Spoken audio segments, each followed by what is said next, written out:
नमस्कार। उत्तर प्रदेश के रायबरेली से इंसानियत को शर्मसार करने वाली खबर सामने आई है। यहां दबंगों ने अनुसूचित जाति के छात्र की बुरी तरह पिटाई की। उस छात्र को बेल्ट से बिजली के तार से पीटा और इतना ही नहीं, उससे पैर चाटने के लिए मजबूर भी किया। ये घटना 10 अप्रैल की है। मारपीट का वीडियो वायरल होने के बाद हरकत में पुलिस आई है। पिटाई करने वाले 8 लोगों पर ST/SC एक्ट के तहत केस दर्ज करके उनको गिरफ्तार कर लिया गया है। तो जो पीड़ित है उसके परिवार का क्या कहना? उनके परिवार का कहना है कि पीड़ित के दोस्त आए और उसे बाहर ले गए, फिर उसे दूसरे लड़कों के हवाले कर दिया, बुरी तरह से मारा पीटा गया, उसे काफ़ी चोटें आईं और वो बार बार पूछ रहा था कि क्यों मार रहे हो। उसे कोई जवाब नहीं दिया गया। हमें देखा तो वो रोने लगा। उधर पुलिस क्या कह रही है? पुलिस कह रही है 5-6 छात्रों ने मारपीट की है। पीड़ित ने थाने में शिकायत दर्ज की। मारपीट में शामिल लोगों पर FIR दर्ज हुई। वीडियो सोशल मीडिया पर वायरल हुआ। वीडियो से आरोपियों की पहचान हो गई है। तो आज हम इस कार्यक्रम में यही सवाल पूछ रहे हैं कि जातिवाद का जहर क्या समाज को खोखला कर रहा है। और हमारे साथ बेहद खास मेहमान हैं। चंद्रशेखर आजाद प्रमुख हैं भीम आर्मी पार्टी के। चंद्रशेखर, बहुत बहुत धन्यवाद जुड़ने के लिए। वाकई में ये जो तस्वीरें आज आई, वीडियो सामने आया, बहुत शर्मसार करने वाला है। लेकिन इस तरह के मुद्दों को सामने रखना, उठाना, अपने युवाओं को जागरूक करना, चेताना, ये बहुत ज़रूरी है। और आपसे मैं जानना चाहूँगी, आप क्योंकि आप इस समाज की राजनीति करते हैं, किस तरह से देख रहे हैं इस मामले को? आपको क्या जानकारी हासिल हुई इस पर? देखिए, मेरी वहाँ की टीम के जरिए परिवार से भी बात हुई। जैसे आपने कहा, शर्मसार करने वाली घटना है ये। कोई अचानक घटने वाली घटना नहीं है। उस बच्चे को बुलाया गया, साजिशन जो है क्रिमिनल कॉन्स्पिरेसी खड़ी करके उसको बुलाया गया। और फिर ये एक जो और उससे भी बड़ी जो महत्वपूर्ण जो बात पर चर्चा होनी चाहिए कि बकायदा उसका वीडियो बनाया गया और वो उसको जाति सूचक शब्द कह रहा है, बेल्ट से पीट रहे हैं, इतने सारे लोग हैं। ये एक तरह का अभी भी जिसको हम बार बार चर्चा करते हैं, अगर हम जाति की बात करते हैं, जाति के आधार पर शोषण की बात करते हैं, तो यही तमाम लोग जो हैं वो हम पे आरोप लगा देते हैं कि भाई हम जातिवादी हैं। जाति के आधार पर शोषण होता है। आज भी गैर बराबरी यहाँ से खत्म नहीं हुई। हम तो कहते कहते थक चुके हैं। डॉक्टर अम्बेडकर कहते रहे कि देश की सबसे बड़ी समस्या जातिवाद है। कभी किसी राजनीतिक दल ने किसने कोई काम नहीं किया। मेरी परिवार से बात हुई, वो लोग डरे हुए थे। काफी बड़ी मुश्किल से FIR दर्ज हुई है। कल शाम में वहां हंगामा किया गया लोगों ने। आप ये निधि जी देखिए, ऐसे सीरियस इशू पे भी अगर हंगामा करने के बाद, आंदोलन करने के बाद FIR दर्ज होती तो हालात देखिए क्या है। यूपी में कन्वेंशन रेट देखिए क्या है। बड़े बड़े मामले होते हैं। ये एक मामला नहीं है। NDTV तो इस बातों को उठाता रहता है, लेकिन एक कड़वी सच्चाई ये भी है कि ये मामले पूरे देश में रोज होते हैं और बड़े पैमाने पे होते हैं। और इसकी वीडियो वायरल करना, ये एक संदेश देना होता है कि आज भी आपकी हैसियत ये है और हम आपको इसी लायक समझते हैं। ये गलत है, इसका बहुत निगेटिव प्रभाव। हम इसके खिलाफ लगातार काम करते हैं, लोगों को समझाने का काम करते हैं, लेकिन लोग मानने को राजी ही नहीं है। चंद्रशेखर, दुख की बात यह है कि इन वीडियो में बनाए भी युवाओं नहीं होगा, लेकिन जो दोनों पक्षों के जो विक्टिम है, जिस पिटाई हुई है, वो बच्चा भी युवा ही है और जिन्होंने पीटा है वो भी युवा हैं। और युवाओं के मन में भी जाति की बाद इतना भेदभाव होना, ये अपने आप में हम बड़ों के लिए बहुत चिंता की बात है कि हम बड़े लोगों को, तो बुजुर्गों को कह सकते हैं कि आप में भेदभाव करते हैं, पीढ़ियां दर पीढ़ियां भेदभाव करती आई है। लेकिन अगर हमारी भावी पीढ़ी भी इस तरह का भेदभाव करेगी, शिक्षा का असर नहीं होगा, उनको समझाया नहीं जा सकेगा, तो ये वाकई में बहुत ही दुखद बात है, बहुत ही चिंताजनक स्थिति है। वहां पे आसपास लोग क्या कह रहे हैं? क्योंकि जो ये बच्चा है जिसकी पिटाई हुई है और जिस तरह से उसके साथ व्यवहार किया गया, ये भी बहुत ही परेशान करने वाला है। उसको कहा गया कि आप पैर चाटें।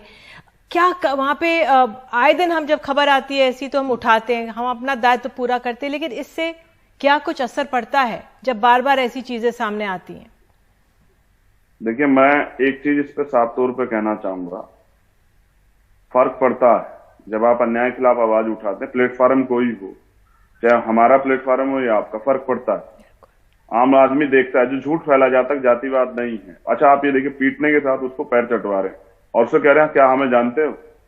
अब आपने मुझसे एक सवाल मेरे सामने रखा और ये पूरे प्रदेश देश के सामने सवाल है कि पुराने समय में था, चलिए हम मानते हैं, बुजुर्गों में था, लेकिन अब नौजवान पीढ़ी में, पढ़ने वाले बच्चों में, एक सेम एज के बच्चों में, तो आपको मैं ये स्पष्ट करूं किसी स्कूल में तो पढ़ाया नहीं जाता। स्कूल में तो हमें शिक्षा के मंदिर में पढ़ाया जाता है कि हम सब लोग एक हैं और कोई गैर बराबरी नहीं, भाईचारा। संविधान इसी को जो है ना प्रदर्शित करता है, संविधान में लिखा गया है, कोई गैर बराबरी कर भी नहीं सकता। ये कहाँ से आता है?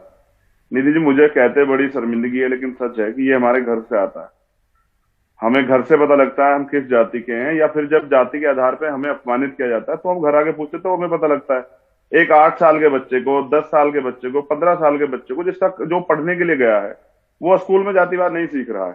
क्या तो स्कूल के टीचर सिखाते हैं, और स्कूल के टीचर नहीं सिखा रहे हैं तो उसका प्रथम गुरु जो उसका घर है, माँ बाप, परिवार के लोग, वही सिखाते हैं कि देखो भाई तुम ऊंची जाति के लोग हो, वो नीची जाति के लोग हो। पहले ऐसा होता था, तब उन लोगों को लगता था कि भाई कानून व्यवस्था तो कुछ है नहीं, आप पे कोई कार्रवाई नहीं होगी, लेकिन अब संविधान है, तत्काल एफआईआर दर्ज होती है। बुरा ये है कि देर से कार्रवाई होती है, और जैसा मैंने आपसे कहा कन्विक्शन रेट कम है।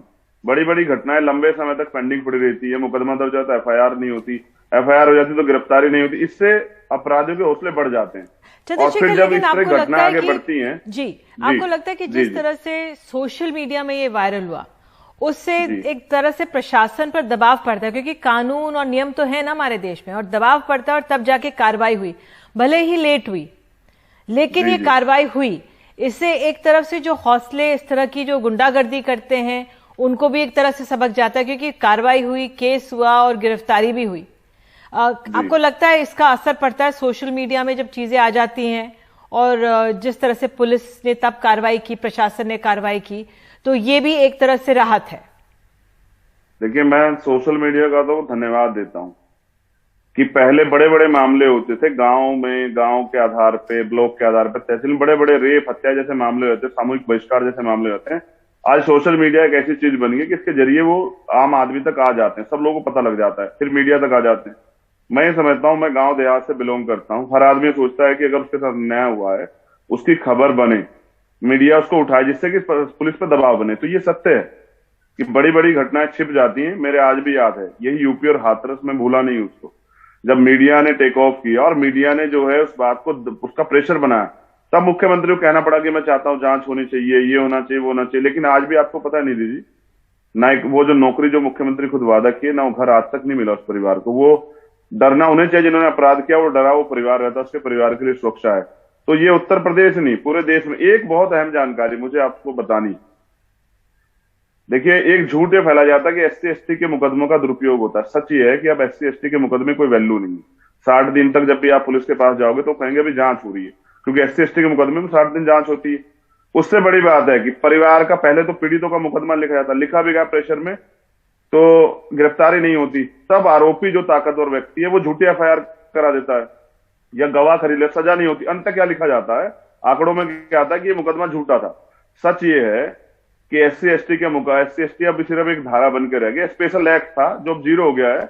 और ये खामियाजा इस बात का है कि सरकार इस पे काम नहीं करती। जो ये अहम बात की है, हमारी गुजारिश रहेगी प्रशासन से, सरकार से, कि इस पे तवज्जो दें, क्योंकि कानून बनाना ये सिर्फ धाराएं ना बन के रह जाएं, और वाकई में हमारे समाज का समग्र विकास और सब साथ मिलके, युवाओं में तो खासकर ये भेदभाव ना रहे, बड़ी जरूरत है। जी, अंत ये देश हमारा है ना, ये प्रदेश भी हमारा, देश भी हमारा, और हम आपस में लड़ेंगे तो इसका नुकसान किसको होगा? बिल्कुल, अब आप ये नोटिस कीजिए, हाँ, अगर देश अंदर से इसे टूटा रहेगा जातियों में, तो हम कभी कभी किसी बाहरी आक्रमण का सामना कर सकते हैं क्या? बिल्कुल नहीं। तो ये तो कानून जिनके हाथ में है, जो लोग कानून को फॉलो कराना चाहते हैं, वो सरकार है, उन पर इसको जोर देना चाहिए, अपराध को रोकना चाहिए, अपराध के खिलाफ ठोस कार्रवाई करनी चाहिए। बिल्कुल, जल्द से जल्द होनी चाहिए। कि आजाद भारत में भी ये सब चीजें हो रही है। बिल्कुल, आप हमारे साथ जुड़े, मजबूती से बोलेंगे। वाकई चंद्रशेखर, आज आप हमारे साथ जुड़े, मुझे समय इतना ही बताया जा रहा है, लेकिन आप जुड़े, आपका धन्यवाद। आप भी मुद्दे उठाते रहिए, और हमारी भी कोशिश रहे कि जो मसले हैं हम जनमानस के सामने रखें। तो कूप में हमारा क्वेश्चन ये है कि जातिवाद के आधार पर वोट लिए जाते हैं तो हमारा देश इससे बाहर कैसे निकलेगा? और आपको बता दें, जो एक हमारे दर्शक हैं सलमा, उन्होंने लिखा है, बिल्कुल जातिवाद का जहर समाज को खोखला कर रहा है। आज की पीढ़ी पढ़ी लिखी है, फिर भी जातिवाद का बोलबाला समाज के लिए दुर्भाग्यपूर्ण है। और वाकई में हमारे युवाओं को खास तौर से संदेश में देना चाहती हूं कि आप लोग तो इस जातिवाद से बाहर निकलें और देश का विकास करें। बहरहाल, एक छोटा सा ब्रेक, और ब्रेक के बाद फिर लौटेंगे। बने रहिए हमारे साथ।